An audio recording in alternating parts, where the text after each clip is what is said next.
Hello everyone, this is Andrew. Welcome to Keen on America. On July 4th, 2026, America will be 250 years old. An anniversary that will, no doubt, be greeted with a mixture of celebration, contemplation, and resignation. In Keen on America, Andrew talks not just about the American past and present, but also speculates on its future. What, Andrew asks, will be the 21st century fate of this now venerable American republic? Hello everybody. Some people have argued and emailed me that we're a little unkind on tech. Earlier this week, we did a show, for example, with Karen Howe, who has a new book out, Empire of AI, Dreams and Nightmares, in Sam Altman's OpenAI, in which she suggests that the biggest startup, perhaps in history, multi-billion, $100 billion OpenAI, is just another form of Western colonialism. But the work of Howe perhaps reflects a common zeitgeist. This week, the New York Times, for example, ran a piece from my old friend Julia Angwin, suggesting that big tech is finally losing, and in her mind, that's a good thing. Most people are increasingly critical of the way in which technology seems to be impoverishing us one way or the other, although not everyone, I think, would agree. Our guest on the show today is Jimmy Chen. He's the founder and CEO of Propel, a Brooklyn-based startup, well, a fairly old startup that's focused on doing good. And I thought it might be fair to have Jimmy on the show to talk a little bit about, in a broad sense, Jimmy, why we shouldn't give up on tech. I'll come to Propel later, but would it be fair to say that you remain an optimist in the way in which technology can make the world a better place? Well, thanks for having me on. And yes, absolutely an optimist. I think the key is balancing that with realism, right? That technology is not purely a good. There are obviously examples of areas where technology has gone astray and has had negative consequences for people. But yeah, I think in the macro scale, I am a true believer that technology, when used the right way, when the business models are correctly aligned and incentivized, when companies have, the right view of who they're serving, can create huge good in society. You talk as you are as a graduate of Stanford, a very distinguished graduate. You were part of Fortune's 40 under 40, so you're a much touted technologist and entrepreneur. Some people might argue, Jimmy, that we've heard this language before. We heard it with Google. We heard it with Facebook, where you used to work. We heard it with OpenAI, and it always results not in good news, but in bad news. Is that a fair historical overview that over the last 25 years, technology has mostly disappointed us? Especially the kinds of startups that come out of places like Stanford, Google in particular. Yeah, I mean, look, I think it's hard to argue that the track record of tech over the last couple of decades has been stellar, and there have been a lot of missed promises from some of the companies you name. But I would say, Silicon Valley talked a big game as a whole, and I don't know that in people's eyes it's fully delivered on that promise. Now, I think on the other hand, people would generally say, hey, tech has created positive impacts in people's lives. It may not have, it may be in more kind of mundane ways, right? It's like easier to order a meal brought to your house than ever before. It's easier to find a vacation home or watch a movie or listen to music online than it ever has been. And those modern conveniences do make people's lives better, and they have been driven by the very tech industry that we're talking about here. I think in my view, the biggest misstep of the tech industry has been focusing too purely on the needs of people who are like those who work in the tech industry. So a lot of those things that I just talked about are the ways that I think incontroversially tech has definitely made life better if you want to watch a movie, or if you wanted to find a date, or if you wanted to get a ride to the airport. But that tech hasn't done enough to specifically think about how its tools can be applied to the daily needs of low-income families or people that are struggling financially. And that is what Propel is all about. Before we get to that, tell me a little bit about your background. What brings you particular insight into stuff that other graduates of Stanford, other Silicon Valley entrepreneurs don't get? Well, I don't think I'm the only one by any means. No, I'm not claiming you are. But I do think I'm a combination of a couple things. I was a product manager at Facebook and at LinkedIn. I was lucky to go through the IPOs of both of those companies and just learned a lot from a lot of smart people there. But my personal background is I grew up in a loving family that also at times was food insecure and had challenges financially as I was growing up. I went to college at Stanford on a financial needs scholarship and got into the tech industry, learned to code, had those jobs at LinkedIn and Facebook. And in my years at Facebook, one of the things I kept thinking about was how people in tech solve the problems that they personally understand. And that's actually kind of a conventional, it's conventional wisdom. It's a best practice, especially in consumer software, but also enterprise, that you should build to solve a problem that you deeply understand, because that's where you have insight and specific knowledge. And I think that is, to me, the core reason why so many tech companies are focused on improving the lives of people who are already comfortable, already wealthy, because that's kind of just the self-reinforcing nature of that ecosystem. And so, I said before, I'm not the only person who has the experience of growing up low income, certainly not. But I do think there are relatively few people in the tech industry who have had that experience. And so I think that combination of factors of having experienced what it's like to, not have food on the table and also to have the skill sets of how to build software for millions of people. That's really kind of the thing that is what has come together for us at Propel. And I think to the point about certainly not being the only people who understand that, Propel, over its decade that we've been running the company, now has over 100 employees. And many of the people who work at Propel, I think, share some similarity with that background of, hey, I've experienced some challenge in my life, whether myself or my family, and I've got experience in the tech industry that allows me to have the tools to really build something that can change that for others. I take your point, and of course, we're going to come to Propel, and I'm also curious as to what exactly growing up in a family that experienced food insecurity really means.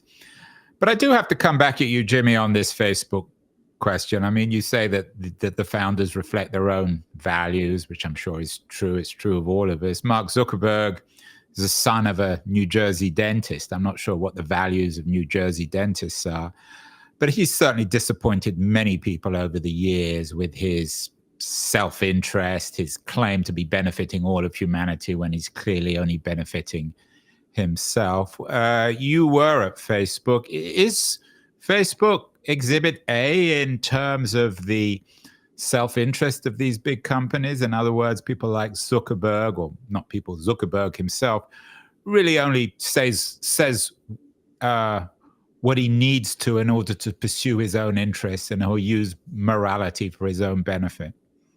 Yeah, look, I mean, I don't particularly have much interest in defending Facebook, and I'm putting you in a difficult. Sorry to jump in. No. I actually not claiming you're not, or you don't work for Facebook anymore, and you're not a representative for Facebook, of course. Right, and I haven't worked there for a decade plus. I will say, in my experience as an employee of Facebook in the early 2010s, there's a common, I mean, it was a few thousand employees at the time, and as with any place with a few thousand people, there's a real range, right? There were indeed a number of people who were there for the kind of mission focused reasons. And Facebook doesn't get talked about as a mission based employer, but at the time, a lot of talk went into the power of the internet and the power of social networks and what it means to be connected with your friends online, and what are the positive benefits that could come from that. And there have been positive benefits, and it's a shame that some of the decisions the organization has made have allowed those to be outweighed by some of the negative consequences. But I think that there were real, there was a real culture and strain within the company in the early 2010s of, hey, Facebook has a real mission and here to do real good in the world. And now I think And so I guess I would just say to that, it to me is a reminder that tech itself, the tools of technology and smartphones and the internet and AI and the cloud and all these different things, the tools themselves are pretty agnostic, right? It is the values of the humans, the founders, the employees, the builders of the software, they get imbued on the software itself that result in whether the tool becomes a fantastic thing that helps bring families across the world closer, or a thing that creates interference to financial markets or spreads disinformation, right? It's sort of a reflection of the value systems of the individuals that are using those tools. And so I think a big part of my story, what I aspire to, is to put my own value system and the value systems of others who work at Propel onto the power of software to say, how do we use this technology to make a meaningful difference in the lives of people who use the food stamp program in the United States? Let's come on then to this idea of food insecurity. You noted that you grew up in a family which experienced this. What exactly does it mean?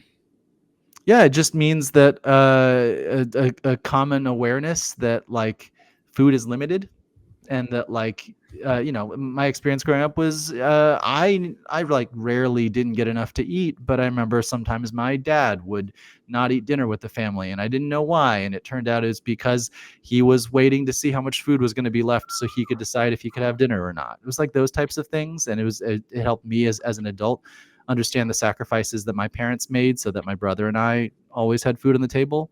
And what I'd say about that is like I think many people have the experience of some type of financial hardship and have an understanding that even as your circumstances change, and I'm fortunate now that like that's not my circumstance, it's not my parents' circumstance today in 2025, the experience still sticks with you. And the mental model of like scarcity or not quite having enough or being worried about those types of things, those things don't necessarily go away with time. And so I think that has been something that has stuck with me and has pushed me to think about how do I use my day job to work on that. Where did you grow up? I grew up mostly in the suburbs of Kansas City. And was your father employed? He was, yeah. My parents worked all through my childhood in a variety of jobs. My father worked in construction for a while. My mother worked in a restaurant for a while. And a different part of my story is that when I was in middle school, my father decided he would become a software engineer. Had never coded in his life, and would wake up at 4 a.m. every morning to read books about how to code, and eventually got an entry-level job in engineering. And today he's a software engineer and makes a nice living on that. But sort of, my experience, I think, is an experience that a lot of immigrants will find familiar, which is like parents came to this country like seeking more economic opportunity, didn't have much of a support system or a network, and certainly didn't have any money, and were really scrappy and did whatever they had to do, whether it was working shifts in restaurants or learning how to code in order to provide for their family. And so that's I'm certainly very grateful to have had that opportunity. We've done some shows this week as well with Freedom Fest, a very big and influential libertarian organization who still believe in something they call the American dream. Some people might be listening to this story of yours, Jimmy, and say, well, that's the American dream, the challenge. Your father reinvented himself. He's done very well. Now he has a software job. So the market works. How would you respond to that argument? I'd say, I'm of two minds on it, Andrew. I think absolutely it was like the American dream is a real thing, and it's inspiring to me. It was inspiring to my family. It's the reason I'm here today. I'm feel incredibly fortunate to have been able to do that, and I think it has made me. It's given me a real like appreciation for America. Right, like how many countries in the world? America is not the only country in the world that where you could have that experience, but certainly not everywhere can you have that experience of starting from nothing and working hard and having the opportunity. And for me, having the opportunity to start a company that is doing good, but also is also making money, and there's something distinctly positive and inspiring about like that type of freedom and that type of opportunity to work yourself into that situation. Well, I will also say, sorry, go on. Well, just the other part of that for me, of course, is that like it worked out for us. The American dream is not accessible for everyone, and it'd be great if it was.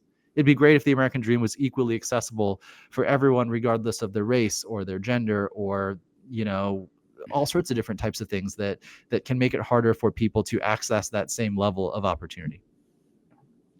Were your parents first generation immigrants? Yeah, I mean, I came to the United States from China with my parents when I was 4 years old. So the three of us immigrated to the country together.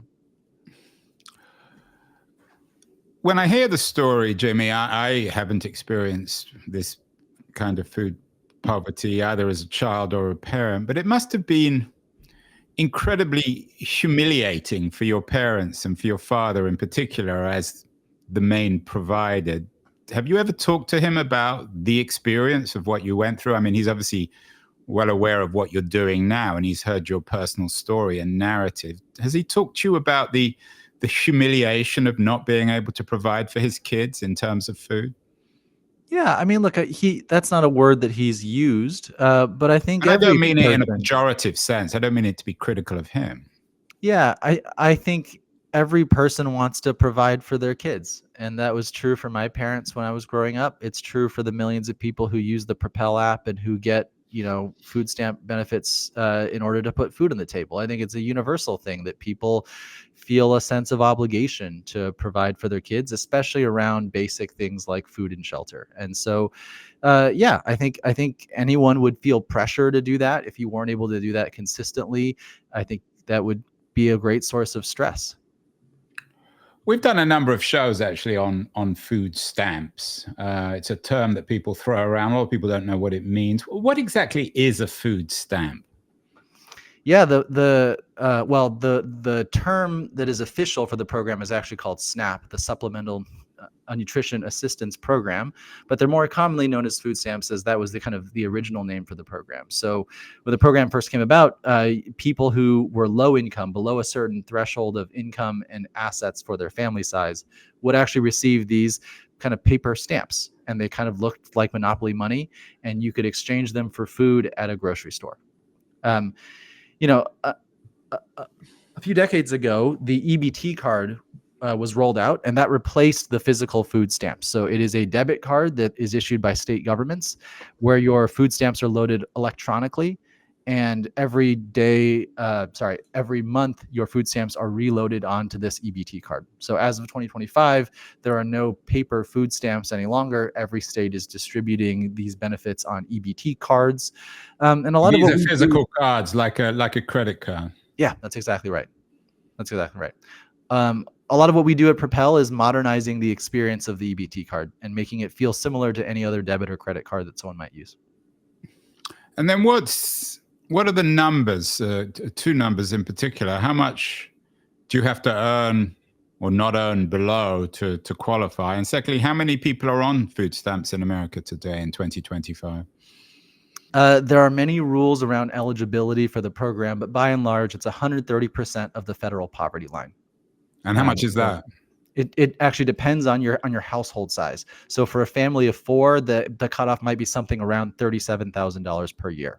If you earn under that, you might qualify. If you earn over that, you would not. And the actual amount that you receive in benefits will change depending how low your income is. If you're earning $0 per year, you would be eligible for a larger benefit size than if you were earning $36,000 per year. And then how many people are on it? About 41 million, and that's inclusive of families of all sizes, children, seniors, all of that. Those 41 million people are in households, and they're in about 21 million households. And by law, every household is allotted one EBT card, is considered one case. So when we think about who we're reaching, it's really on the household level. So we're talking about what, 10% of Americans are on food stamps? Yeah, that's right. It's about 1 in 8 Americans are currently receiving food stamp benefits. One of the headlines I found today as we're preparing is that, at least according to CNN, the Senate GOP is aiming to pare back proposed food stamp work requirements for parents in Trump mega bill. It doesn't really surprise me. What does surprise me is, given that 10% of Americans are on food stamps, that this is not that significant of a political issue. You don't really hear the candidates or the current president even mention food stamps. Is that fair? And why do you think that's the case, if it is correct? It is mentioned. I think in the current political environment, it's taken a bit of a backseat to Medicaid purely because of the funding numbers, which makes sense. The SNAP program is huge, but it's still smaller than the Medicaid program overall. And so, but I'd say, having to choose between the two is kind of crazy. We're talking about food and healthcare. Both are essentials, and I think there's a general belief that as no one should not have healthcare in this country, no one should not have food in this country. That's really what the SNAP program or the food stamp program is all about, is making sure that in this country that has such wealth that nobody nobody ought to be going hungry. Yeah, and So I it's think, less of a political issue, certainly than Medicare, than the sure. medical system, which is hugely controversial and problematic. I think if it were, this is just my personal opinion, but if it were talked about in those terms, right, that like everybody deserves to have food, and like that's the purpose of having a safety net, it's the purpose of the food stamp program, that would be a more helpful starting point that would allow it to get more national resonance, that would allow it to come up in these types of conversations more. Because I think, we add all these acronyms, we make it complicated. It's about fraud, or it's about work requirements, or it's about item restrictions, and all these different things that I think in some cases cloud the core question, which is, like, for people who don't have the means to purchase food, is the role of the government to help them make that happen? And I would argue the answer is yes. We live in a country that has a safety net that is a core purpose. Elon Musk, of course, and some of his Silicon Valley tech friends came in to clean up government, claiming massive fraud. In your view, I mean, the stamp program probably as well as anyone. Is there a great deal of fraud in it? A lot of people claiming food stamps when they don't really deserve it? By and large, no. That particular type of fraud, which is that people who are not eligible for the program receiving benefits in the food stamp program for something that receives $100 billion in funding every year, actually incredibly low. And so that is not something that we see as a primary driver. And even the folks at Doge, when they have talked about making cuts, it's largely not been to the benefits of the food stamp program itself. It has been to improve the administration or to streamline the administration of the program itself, which I think perhaps there's room for improvement. There is an area of increased fraud around the food stamp program that unfortunately has grown in the past couple of years. It's something that we are working on fighting at Propel, along with a whole number of other partners. It is actually like criminal rings stealing food stamp benefits. And the way that this works is the EBT card that food stamp benefits are distributed on is one of the largest mag stripe cards left in the United States in broad circulation. These are cards that don't have chips, where you swipe it at the cash register in order to pay. And the downside of not having a chip and requiring a swipe is that it is possible to install a physical skimmer on top of the point of sale device that captures the information from that swipe and essentially allows someone to steal the benefits off of that card. This has been a large and growing problem over the last couple of years. It has really spiked in the last 6 months. And it is a downstream direct consequence of the fact that the delivery of food stamp benefits has not been fully modernized. And so there are a number of state governments that are rushing to add chips onto their EBT cards. That is definitely going to be effective. State of California has rolled theirs out. State of Maryland has rolled theirs out. But unfortunately, it's a piecemeal solution because not all 50 states are going to get to it fast enough. And so criminals are able to actually take some money off of these EBT cards. I think it's such a great opportunity for us to make a real impact through technology, that it is a domain where specifically criminals are targeting food insecure families to steal their government benefits because the payment method of the delivery of benefits doesn't have the kind of security and modern best practices of payment cards. And so, to us, there's a pretty clear playbook there. It's the Robin Hood narrative of Silicon Valley. You got into this after you said you did rather well at LinkedIn and Facebook, but you founded Propel, a for-profit company. It's been funded by Andreessen Horowitz, a number of other companies. You haven't had that much funding. Why not just do a traditional nonprofit, Jimmy, in this area? Yeah, look, I have a ton of respect for nonprofits that operate in this area, and nonprofits in general is something that I deeply considered when I was starting Propel and trying to decide what kind of legal or tax entity I wanted it to be. Ultimately, I wanted Propel to be a for-profit because of a belief that the most lasting form of social impact is one that's backed by a business model. And that if we could figure out a way to earn revenue by doing the thing that is socially impactful, that would be the best case outcome for us. And exactly how I was going to do that, I didn't know at the start of the company, but it was sort of I was really committed to trying to figure that out. And so started Propel as a for-profit company.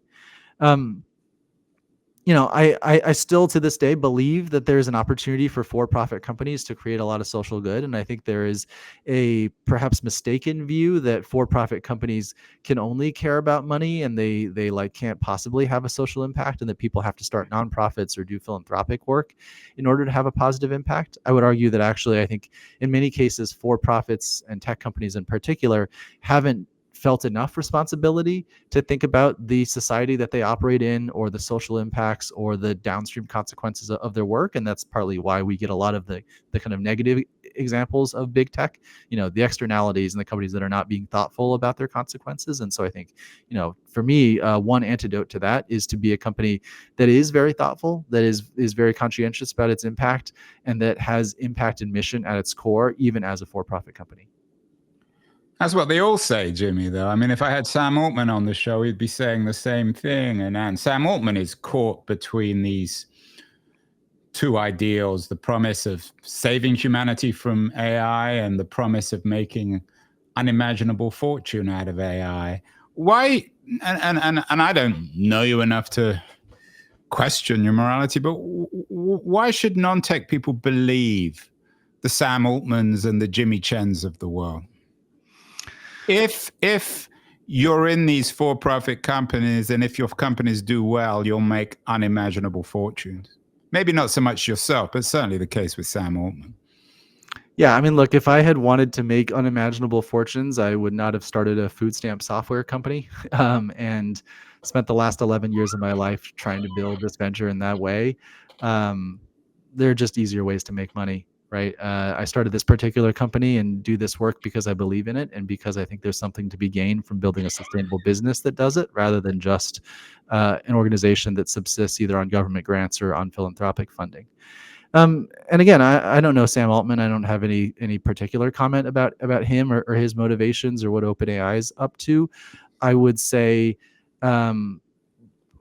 again, though, it's like, I don't think it's fair to say everyone in tech is in it for the bad reasons or whatever it is. Tech itself is an agnostic tool, right? Tech doesn't have any morality or any judgment to it.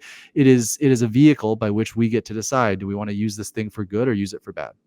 And in my view, the best thing that we can do to ensure that it's used for good is to create sustainable incentives to use it as a thing for good, right? And that connects to what I was talking about around our business model, right? Like that. I think the best way to ensure that tech is used for good is to figure out how to build profitable companies that have social missions and that aren't like some sacrificial thing where, in order to have a social impact, you have to, not have a career or not have a business. And that we'd love to be an example of that for people.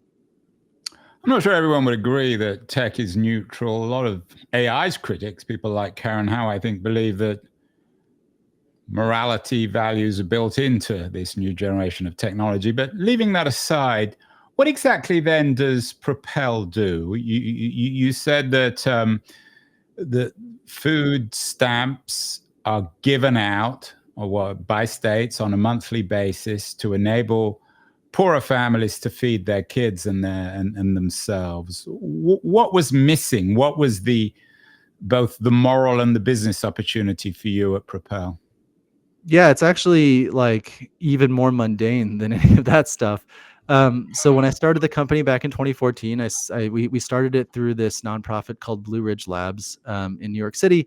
And through that program, spent a lot of time talking to people who have SNAP benefits on EBT cards, and started talking to them about what their needs were and how they experienced the programs and all sorts of other things. And one of the things we learned is that if you're one of these 41 million Americans who gets SNAP or food stamp benefits on EBT cards, you probably call the 1-800 number on the back of the card to check what your balance is. And so our product is really simple. It was the country's first mobile app for the EBT card that would allow you to check your balance and see your transaction history. You referenced this earlier, but people who have credit cards or debit cards from banks generally don't have to call their bank to check what their balance is. There's usually a free mobile app they can download to see their balance and transaction history. That didn't exist for the EBT card. And again, this is a card used by 41 million Americans that $100 billion in money is flowing through each year. So pretty large payment card.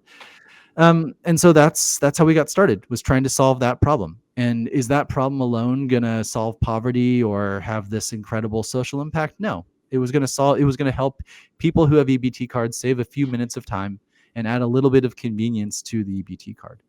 And that I think is very core to our ethos as a company, that we're a bottoms up company that is okay helping people just a little bit, saving a few minutes of time, because we believe that's what earns the trust for us to help someone save a few dollars, which allows us to help somebody find better healthcare or change their job or find a new bank account. And those are the things that we really pride ourselves on. So the Propel app is an app where now more than 5 million Americans each month are using it to check their EBT balance. Instead of calling that 1-800 number, they would use our free app to check their balance and see their transactions. But we really see EBT balance and management as the hook, as the wedge. It's the reason why people might download the app and use it frequently. It's why the average user of the app is opening it 14 times each month. But the real value of the app, both for us as a business and for our users in a tangible sense, is that we use that entry point to tell people, hey, you also qualify for this other program, or you can get a discount on your cell phone bill, or here's a better Medicaid plan that offers something that you might need in your state. That is our business model at Propel. The app is free for consumers and also doesn't charge any money to state governments. We make money as a marketing arm for third-party companies that help our users to live better financial lives. What does that mean? You make money? Say that again. And what exactly does it mean? We charge companies that want to market great products to low-income Americans. So we only have about 60 or 70 customers live on the platform at any point in time. These are customers that meet our standards around providing a product that is fair and equitable, that tangibly improves the financial health of our users. And for each of those products, these are things like discounts on cell phone plans, or specific grocery stores that may be in person or maybe online stores that offer a discount or a coupon code to low-income Americans. They are paying us usually per person that we are sending over to them. So it's a kind of advertising model. So these companies you offer these companies access to people who qualify for SNAP. Is that right? Yeah, that's right. It is quite distinct from other advertising models, your Instagrams and your Twitters and your Googles of the world, in that 100% of our users are receiving these government benefits. And so if you are a platform that has a need to target low-income people to offer them something that is of value to them, oftentimes it is a discount that they qualify for because they are using government benefits, that we can be a really high trust channel for that. And so, I mean, key to our platform is the ability to screen our customers, that we would not work as a business and we would not be fulfilling our mission if we allowed just anyone to advertise on Propel. That we really have done a lot of work to limit down the advertisers to ones that we believe are in the financial best interest of our users across the categories that we are in operations on. How many do you turn down as opposed to accept? I mean, do you say no more often than yes to these partners? You know, we actually, we don't keep track of the specific numbers, but a lot of it is actually about who we reach out to. So rather than them coming to us, in many cases, it is us saying, hey, we think this is the best in class product for category X or problem Y. Let's go have a conversation with them and see if they'd be interested in promoting themselves through us. What's the response of the public? I mean, you're obviously going to say that people love your app, and I'm sure they do. But what about people who don't have smartphones, who aren't online? I mean, particularly people who are impoverished in this country. They can't obviously always afford access, let alone the hardware itself. Is what you're doing, and this isn't, again, a criticism, this is more an observation of broader themes. Does it mean that people who aren't online are becoming increasingly, I mean, they're already marginalized, but now they're doubly marginalized because they don't have online access? Look, I think the internet is a powerful tool, and I think if you're not using it in 2025, you're probably missing out. And so I think that is a reality, and I think we will always, we will not. I don't see any problem with us providing value to people who do have internet and smartphones. I will say it is key to understand for this demographic in the United States, if you are someone who receives food stamp benefits, you actually categorically qualify for a program called Lifeline. Lifeline is a free smartphone that has a free data plan attached to it that is run by the federal government, and that allows anyone who's low income in the United States to get access to the internet through a smartphone. And so for it's not true that every single person on food stamps has a smartphone, but they actually all qualify for a free one. And so from our perspective, the barrier is actually, generally speaking, not hardware, right? That like 80+% of Americans who use food stamp benefits are already using smartphones. The remainder qualify for this free one if they were to claim it from the government. The biggest barrier is actually software. That if you look at the software that low-income people use to navigate safety net programs, whether that's food stamps or some other program, it tends to be lower quality. And their experiences, the checking your EBT balance by calling the 1-800 number is just one small example, but there are many other examples we could cite, just tend to be worse across the board. They tend to be less modern. They tend to use less good software. And so a lot of what we're trying to do at Propel is to build a company that has the right business model and incentives to improve those experiences one by one. Isn't that, though, and again, this isn't a criticism of you, it's a criticism of the ecosystem or lack of ecosystem, that what you're doing should really be done by government. I mean, you're turning the food stamps into a usable app, which I'm sure is very helpful and useful and clearly is having some success. But why shouldn't the government be doing that? So we're very happy that the government is doing that in some cases. And I think the way that I view Propel is, in analogy to the financial services industry. So let's say that you have a bank account at Bank of America. There's a Bank of America app. And yes, the Bank of America app is the first party product that shows you your balance and transaction history. In this case, it's analogous to the state government just providing that information for people. But there is in financial services the ability for consumers to use third party products to do things that oftentimes the first party products are not doing. Sometimes that's underwriting for loans. Sometimes that's financial management tools like Mint. Sometimes that is tools like Venmo that help you move money between banks. And so you could argue like, well, why isn't Bank of America just doing all of those things? And the reality is that they just are not, right? And that consumers have the ability to choose to use the plethora of financial management tools out there in the ecosystem, and that should be a right that a consumer has. And so I think, I would actually love it if Propel's, one of the ways that we had an impact in the long term is that we pushed more governments to improve the delivery of their software. I think like similar to the financial services example, our biggest belief is that consumers should be able to choose what product they use to manage their government benefits and their money. And if we are the best product, then they should choose us. If we're not the best product, then they shouldn't. But consumers who use EBT cards and use government benefits should be afforded that same right that a consumer who's using banking through Bank of America would. Although I'm not sure most consumers, especially perhaps those working more than one job and struggling to feed their family, that have the luxury of time and analysis to make that choice.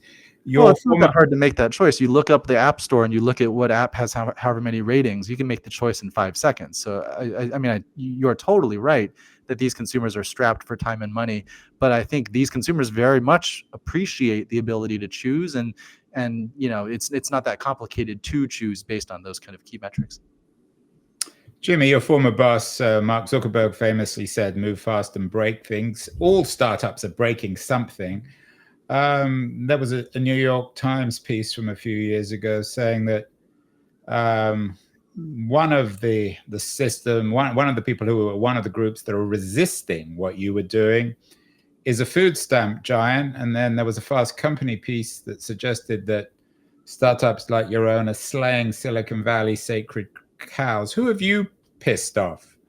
Who are you challenging in what you're doing? Well, look, those two articles are both from 7 years ago, and so a lot has changed since then. But I think our ethos has remained consistent, that we believe that at the end of the day, consumers who use EBT cards ought to have great user experiences and high quality software, and that we are happy to be the company to provide that. If someone else can do it, that's great too. But like we think that should exist. We think consumers in the United States with EBT cards shouldn't have to call the 1-800 number to check their balance. Right. And that's kind of a starting point for us that we don't want to compromise on. To your question of who have we made mad? I mean, yeah, look, they're the incumbents who have built the EBT system in the United States. At first, were not thrilled with our existence, and the the New York Times article reflects that a little bit. But I think, to my prior point, it's been 7 years since that article came out, and our relationships have improved as we've talked about this kind of core user need. We've proven through our software that actually consumers prefer to use our product. We serve more than 5 million people across the country each month. It's 1 in 4 households that has an EBT card is a monthly active user of the app, and we have over 800,000 5-star ratings. And so I think that mountain of evidence is showing that actually we are doing something that is good, that consumers appreciate, that people are voting with their feet to choose to use this. And so I think it has, I also think part of the reason why I don't really feel like Propel has any enemies or long-term opponents in the space is because ultimately, like, we want the safety net to work better. We want people who need food assistance to have more food and to have an easier, save time, save money getting the things that they need. And I think that's a pretty uncontroversial opinion. Now, people may differ in like what's the path to get there and all those different details, but those things can be sorted out, and they have been over the years. I think the long-term reason for alignment on this, that we should all be rowing in the same direction, is a belief that, like, yeah, of course we should provide better services to people who really need it. What's your long-term goal with Propel? As you said, it's a for-profit. It's been going since 2015, so it's 10 years old now. It's makes you not a startup. It makes you rather old in Silicon Valley terms. Presumably you're profitable, or how many people work in the company? That's about 100. And you're paying everybody? I mean, do you want to sell the company? Is that acceptable for you? I mean, you've got investors like Andreessen. I mean, presumably they want to cash out at some point. They want to profit from their investment. Yeah, and look, I think an acquisition by a mission-aligned buyer who allows us to, not just continue our impact, but actually magnify it would be something that we'd be open to. But it's honestly not something that we spend a lot of time talking about or thinking about internally at Propel. I see us as, despite we're 11 years in, really we feel like we've only scratched the surface of what we could do through this software. That what we've built is kind of a platform to connect the millions of Americans who use the safety net. And like, so what if they're connected? What can we do? That's kind of the big question for us, is what should we be able to reach people with? Could we help people with more of their bills? Could we help people navigate more of the safety net? Could we help people navigate more parts of their financial life? And it just feels like we're only getting started there. And so a lot of our time and attention is focused on what's the next thing we build? How do we continue to make the app more and more useful to people? Why should we trust you though, Jimmy? I don't mean you personally, but this company. Why? You have access to whatever it is, 5, 10, 15, 40 million Americans, but you're making these alliances with companies that you claim are doing good. It's, again, the language of Silicon Valley. What makes you more trustworthy than anyone else? I don't know that I would ask everyone to trust me personally. I think you should trust my actions instead of my words, right? And I think my actions and the actions of the company are reflected in the feedback that our users say about us, or our track record, or the number of people that use our product. The reality is no one's forcing anyone to use our app. If people didn't find it useful, they could delete it from their phones and not use it. Like, no one's being strong-armed into it. And so I think to us, the vote of 5 million low-income families are choosing to use our app each month is probably the most validating thing, and that's the trust that we need, right? Can we earn the trust of people who have EBT cards, and will they trust us to provide this valuable service to them? If yes, that's good enough for me. You're also involved with a nonprofit, No Kid Hungry. I think perhaps you're on the board. 5 Ways SNAP helps kids. What kind of relationship do you have with pure nonprofits focused on making sure that kids don't go to bed hungry? Yeah, I'm as you said, I'm on the board of a nonprofit called Share Our Strength, whose big national brand is called No Kid Hungry. They're a national anti-hunger nonprofit, and my relationship with them as a board member for the last few years and supporter and donor to the nonprofit is just candidly, there are things that Propel just doesn't have the incentives to do to fight hunger in the United States. There are things like improve school meals or do policy advocacy work or narrative building work. These are the types of things that Propel as a technology company is frankly not very well suited to do. But a nonprofit like Share Our Strength that has a very different source of funding, has a different incentive structure, has a different history and a different reputation, is incredibly well positioned to go do. And so for me personally, I see my participation in such a great organization as Share Our Strength as kind of rounding out my portfolio, so to speak, of like what it means to fight hunger in the United States. Two more quick questions, Jimmy. Firstly, we live, you don't need me to tell you this, we live in an age of great pessimism where everyone thinks the world's getting worse in every sense. It seems it's not just tech, it's in politics, in the critique of big pharma and much else about our society. When it comes to hunger, though, which is something you obviously know a great deal about, both personally and professionally, are things getting worse or better? Leaving food stamps out of it, are there more American children now in 2025 going to bed hungry than there were in 2015 or in 1995? Yes and no. Food insecurity and hunger in the United States, especially among children, remains at an frankly unacceptable level. That our users, people who get food stamp benefits, something like 20% of them report skipping meals at the end of each month because they've run out of their benefits and don't have other resources to buy food. There's been academic research that actually towards the end of the food stamp deposit cycle, again, food stamps are deposited once a month. Towards the end of that monthly cycle, people have generally run out. And as a result, grades are lower in school, test results are worse, crime is up in low income neighborhoods. All of these to me are downstream consequences of the fact that when you don't have enough to eat, it's hard to focus on anything else. It is a fundamental thing that people need, and that if we have a safety net in this country ought to be provided. And look, part of the reason I say it's some things are better, some things are worse is a lot of the metrics are kind of unclear around this, and Propel's data doesn't go back to 2005 or even 2015 on this front. Certainly what we can see right now is that in 2025 the cost of inflation on low income families has been dramatic. And the price of food has gone up in a way that has not been matched by an increase in public benefits like the food stamp program. And that's introduced real pain to a lot of families.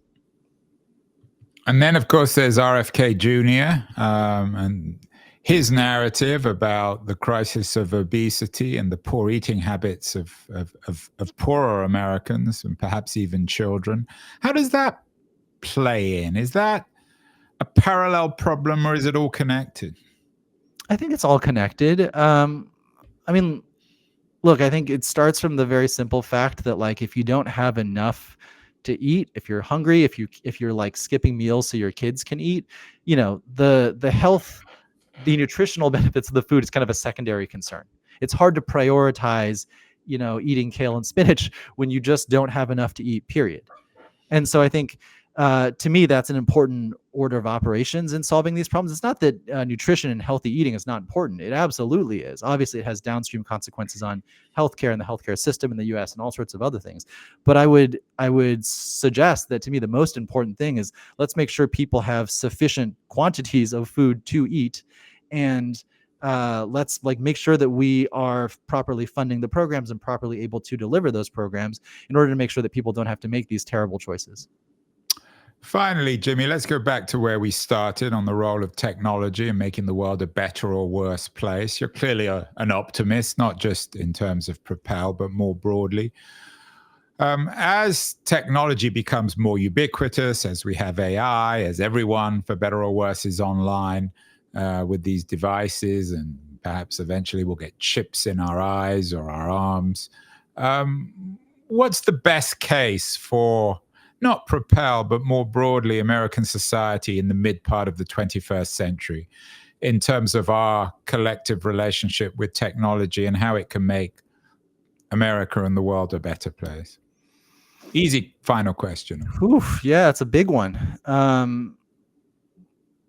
Look, I would say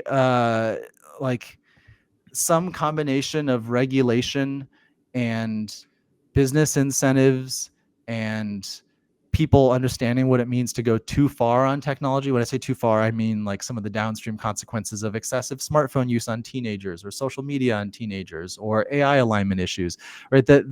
I think we're at a point where like there are domains in which there's kind of a collective understanding that like, hey, we shouldn't go, we had to put some limit on this because it's having a bad impact on people. And I think it's a question of like, what are we collectively as a country going to do as a result of that? And how do we build the right incentives and the right kind of the right structures in place so that tech is viewed as a broadly positive impact on people's lives? I think that's an optimistic view, but it's not a crazy one, right? That technology is having a big positive impact on many people's lives. That's given us all sorts of capabilities we didn't have before. If you're watching or listening to this on a smartphone or computer, like that's an example of the kind of the things that we maybe don't even take for granted for what technology can do for us today. And I think finding ways to emphasize those positive things and finding ways to root out the bad things, I mean, that's the challenge. Do I have the answer for all of America's problems on tech? I definitely don't. I have a pretty strong view that one way to think about positive benefits of technology is to think more specifically about the needs of low income and underserved families, and to build tech that is exclusively for them. So not just kind of accidentally used by them, but is built specifically for their needs.